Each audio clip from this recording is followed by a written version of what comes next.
salmon burgers. So I started with a little bit of mayonnaise, an egg. I'm gonna add some Dijon mustard, a good old spoonful. So I'm using Old Bay seasoning, about a teaspoon. And then I'm gonna do sort of a heaping cup of panko crumbs.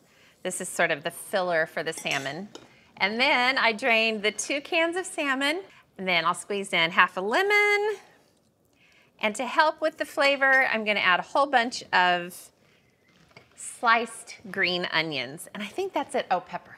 Have pepper. Gotta have pepper. Okay, now I'm gonna smush all this together. Okay, so this is the mixture. You wanna come in close and look? It's kind of like just salmon salad at this point, except for the egg. So I'm gonna divide this into quarters, and I'm gonna form them just like I would a burger for Uncle Lad.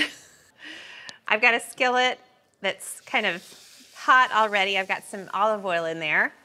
So as I form them, I'm just gonna put them straight in. Okay, so they're frying away. I'm gonna kind of flatten them out. Some are bigger than others. They are not uniform by any means. So I'm gonna let these cook on the first side. Now I'm gonna flip them. So Stu, you wanna come in here and watch this? Just in case it's really pretty. Ready? Ooh, oh, I like it. They're so golden and luscious. Oh my gosh, they kind of look like burgers.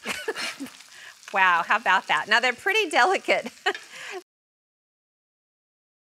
And of course, I can't leave well enough alone. I have to have a really delicious mayo to put on the buns for the burgers. So I've got the mayo. I'm gonna add some capers and more lemon, plenty of pepper.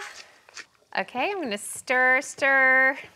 I mean, it's not very remarkable, but it's gonna be so good on the burgers. Speaking of that, I'm gonna get the bun.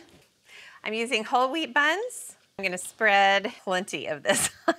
Okay, and then I'll get one of the salmon patties. Looks tasty. Look, Stu. Look at that. How good does that look? Perfectly browned. So a little bit of lettuce and a tomato and some pickles, of course. But look at this. I think it looks Look at that. so pretty.